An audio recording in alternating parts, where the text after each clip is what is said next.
My question for you guys is, what are you guys doing with videos? Like, I find some YouTube videos and put in my class. I have student submission videos. Yeah, just real quickly, Nancy, we'll start with you since you're upper left corner. Oh, What's okay. your video status in your Um, classes? for my Math 173, I've found a lot of YouTube videos to give Mhm. them instruction um, or examples of concepts that I want. I mean, it's for my early childhood, so I've got some kids videos, I've got some adult videos that are doing instructions. Math 92 and 98, it's my open math, and everything is attached to a video that's also in a YouTube video. It's for my open math. It's one instructor that does the whole That's the course. whole class. Okay, great. Tanya, how about you? I use a variety. I rarely use the student upload except in a small assignment where they're showing each other, but I use Panopto and Zoom. I record on Zoom and then put them on Panopto for my students. I'm thinking of switching to YouTube because it's more universal. That's why I'm here. Okay. All right. Roland, how about you? Sorry if your Um, mouth is full. I hope you had yes, enough warning that I was coming to you. yeah, I've been waiting here, looking at my food with drooling over it, waiting so I could eat it now. So, YouTube, I've gone crazy with YouTube in my classes this quarter because they're audio classes, and there's just a whole host of videos out there that are really good on microphones and mixers and other audio equipment plus microphone techniques. So I've used quite a bit of quite a few of them for students to actually learn about those particular topics. So that's how I'm using YouTube mostly. Was it general videos or just YouTube you're talking about? Either or. We're in the friendly conversation portion of the session now, so So no wrong answers here. the other thing I've done is on one assignment, students had to demonstrate a miking technique, and we recorded those, and then I posted those in my Panopto folder for that class so that all the students could go back and see what all the students had done and learn hopefully from each other about different miking techniques in that way. Excellent. All right. Brian, just real quickly, you kind of came in the middle of this. We're just taking, 15, 30 seconds, and feel free to say none of these, but what do you use videos for in class? Mostly, I use videos in just in my YouTube ones I do in Canvas. When you They're say kind of my like videos, do you mean videos that you made, or you mean videos that you found and put in Canvas? videos that I found on YouTube and then inserted into Canvas. Okay. Just like extra, like little training videos they watch for safety or for procedures and for tools and stuff like that. Okay. And use it mostly for supplementary or for primary teaching, or a little of both? Little of both. Most of it's supplementary because Okay. we go over. Usually we'll watch the video. They'll go over that, answer a couple questions about the video, and then we go out to the lab and perform those tasks like on a machine after we've kind of talked about it after the video. And that's great. I think that's really a good technique I'm sure you're awesome and wonderful and all your students worship the ground you work on, Brian, but the fact is students get sick of any instructor. So it's nice to say, I taught it this way. Here's a different method. Here's a different voice that you're in, just something to break it up, whether it's something that's truly different, it's an old female or somebody, from a different country that has a completely different accent, or even just it's a different outlook on it. It's just nice to give somebody a different way of going, okay, Brian's good, but it was nice to hear it from something different this time. So yeah, I think the supplemental is great. So yeah. Excellent. And Kathy, how about you? How are you using videos in the classroom? Mostly I use them as supplementary. I use a lot of TED Talks. Like I'm teaching public speaking this quarter, and instead of dredging through the book, which they have to do anyway, it's good to give examples. And the really cool thing that I love about using these is I get to introduce topics that matter, like from a management standpoint or societal, and so I can put some information out there that way, but they're really studying the delivery of the speaker. So we kind of get two things covered, which is really nice. Yeah, and that's a great thing. Yeah, you're doing the speaker and the content, so hitting them twice. Excellent. Okay, so we'll do a bit of a walkthrough in a bit, but let's just kind of have a broad discussion about videos. I mean, you guys already know a lot of this and have given examples of it, but maybe for those of you who have limited YouTube or limited video experience, we're going to focus on YouTube for the most part. But do be aware, the benefit of YouTube, as some of you have already said, Roland talked about it, is there's, depending upon your field, hundreds, thousands, millions. If you're talking about how to make friends, for example, there's literally millions of videos, about social interaction or something like that you can find it. However, I have to ask, what's the downside of YouTube? Because there's lots. The advertisements.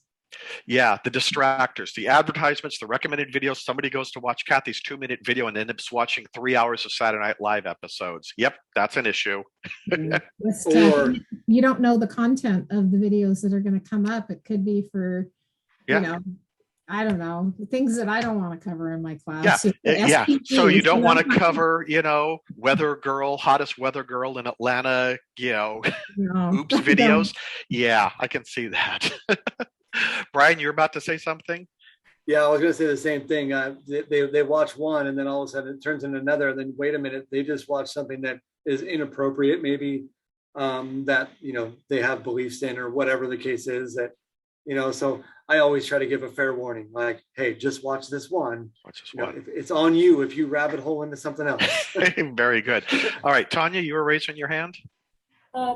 Copyright and closed captioning, both are issues on YouTube for me. What do you mean by copyright?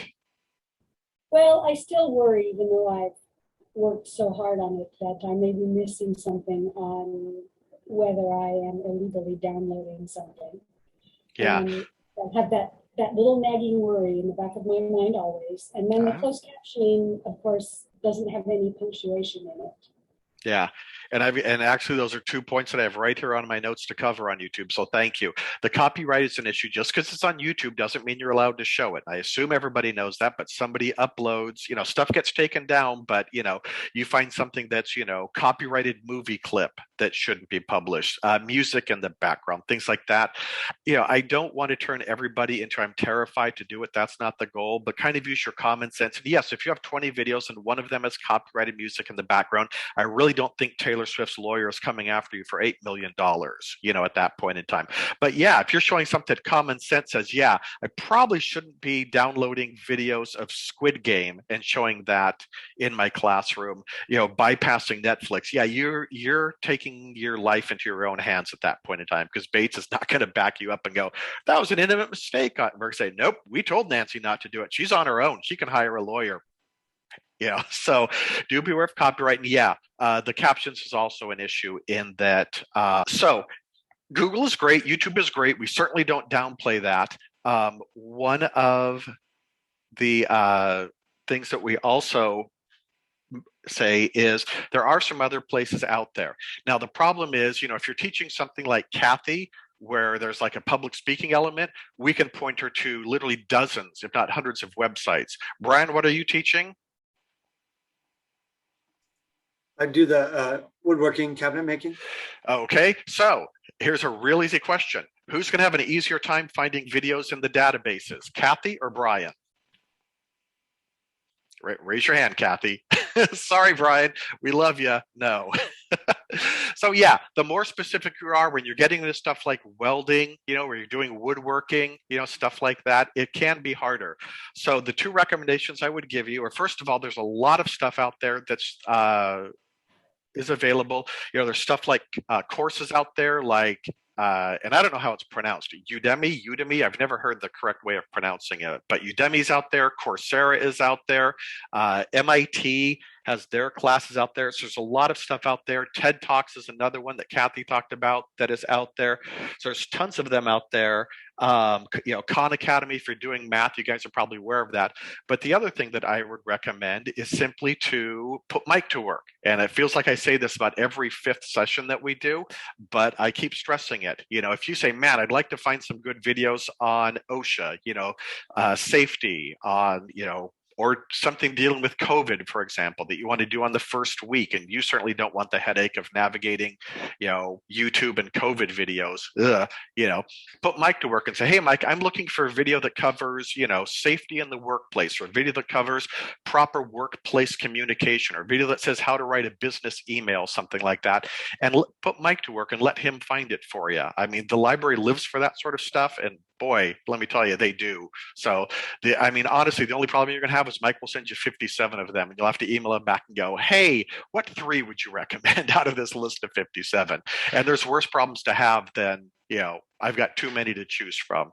And also, don't forget that the library has access to a lot of databases and video databases. So they can go into places like EBSCO and find videos for you that way. Okay, so that's how to find it. One thing I do want to show you on that. So does everybody know how to share this video if you wanted to embed this in Canvas? If you aren't familiar with it, does everybody see the share button right here? So I click on that and it puts this link up here, and there's the copy button. But does everybody see this start at 0.07 right there? That's a really key button if you're not aware of it, because I think all of us have found a 20-minute video that we would like them to watch 4 minutes of. So you can click on this, and instead of saying 7 seconds, let's say it said like 14 minutes and 28 seconds, it creates a link. And does everyone see this T equals 7 at the end? That means 7 seconds. So if it was 20 minutes, it would be, what was that, 1200? It would say T equals 1200, and it will start at exactly the 20-minute when someone clicks on the link. So it's a really handy tip, so that you don't have to type out, start at the 1837 mark or something like that. You can just have them automatically go to just the part that's dealing with workplace safety rather than the promo for the company or something like that. Okay, so then we click on copy, and we go into our class, and anywhere where you have that rich content editor, whether it's assignments, discussions, quizzes, wherever it is that you want to put it there, pages, click on it, hit enter, and then when we click on save, you'll notice that it's embedded right there. Oops, apparently I need a title. There we are. Okay, and there it is, and it's processing. It'll be up in a second, but that's the video for students. The nice thing about that is it does at least get rid of half of what Brian talked about, which is, okay, there's still going to be recommended videos at the end, but there's not that sidebar that everybody hates that says, hey, here's 57 distracting videos we want you to click on. So at least, it doesn't eliminate it, but it cuts by about 75% the number of distractions for your students, okay? And the good news is they don't get those recommendations at least till they get the end of the video. So it's not like they're going to see stuff 5 seconds into it that they're going to click on, because they're much more interested in a wacky video that's there, okay? So any questions about finding a video and embedding it? No? Okay. How many of you use playlists? Anyone?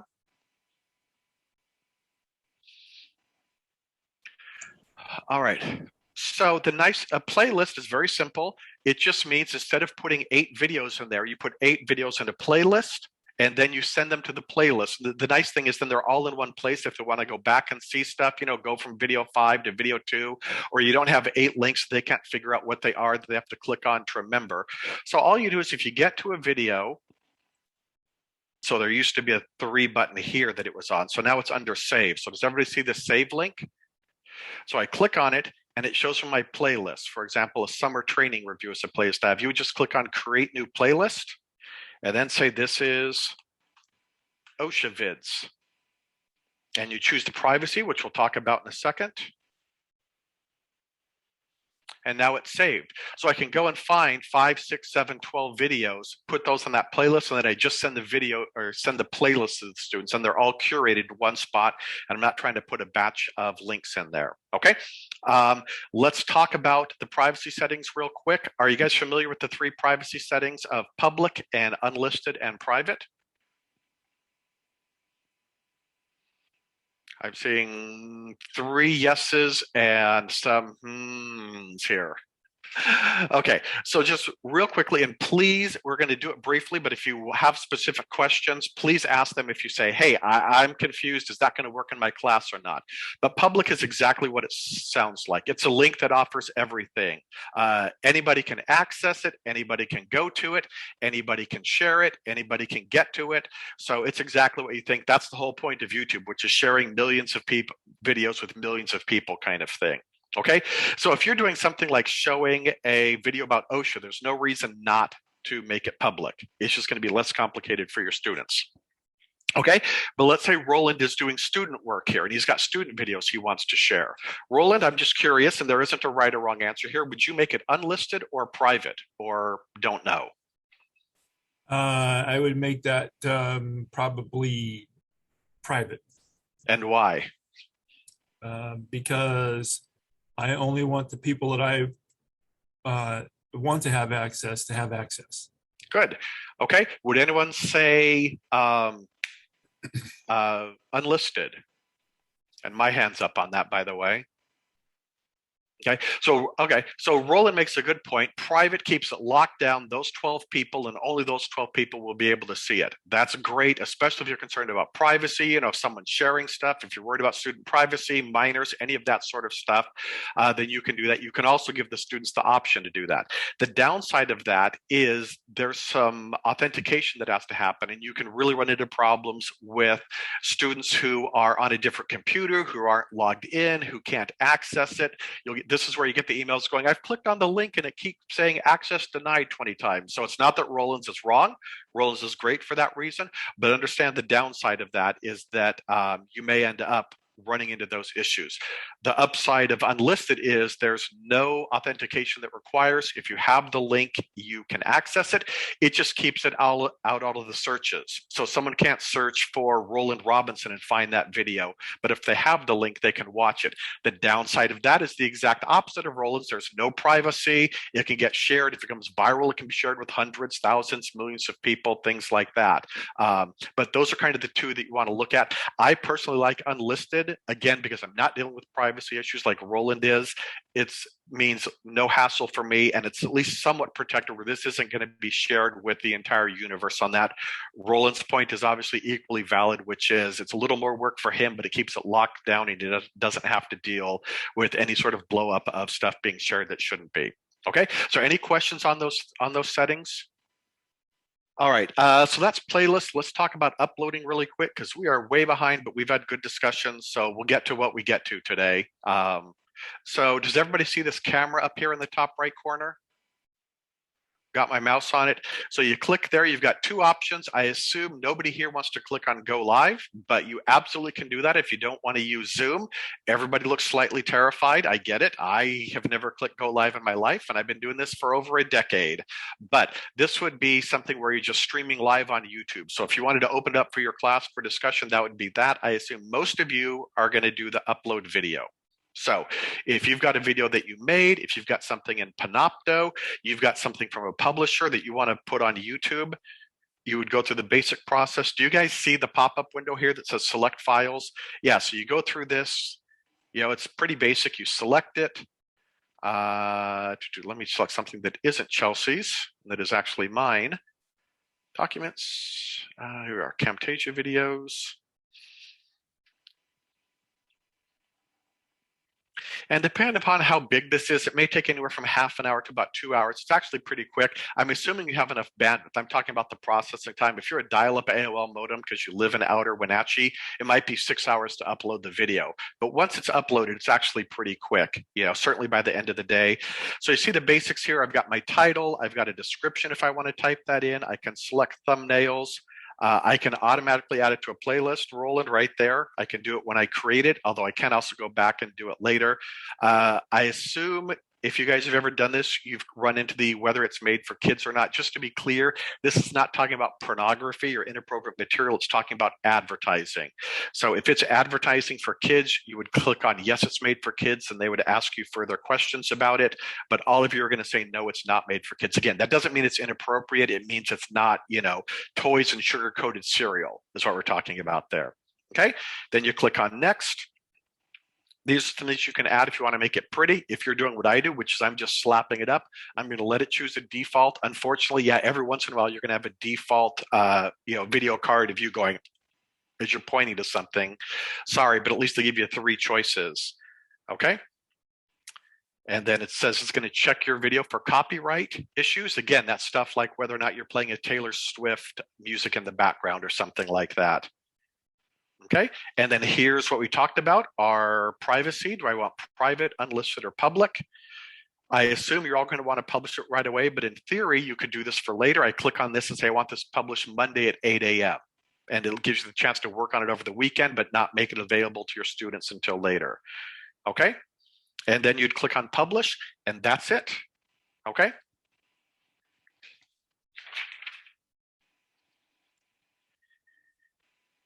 All right, then, yikes. All right, so last item is student submissions. Because we're at 12:57, this is definitely the last item.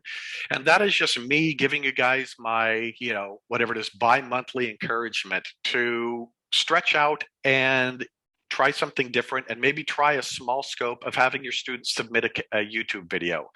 I realize we skew older than a lot of the community technical colleges. So not all of you have, 17 to 22-year-olds in your class who are digital natives and are laughing at you because you don't have, a TikTok account or something like that.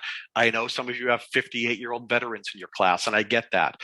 But most of them at least have done basics of this. Most of them have a YouTube app. Most of them know how to upload a video. So it's a real easy thing for them to just take a camera there and, Roland talked about doing the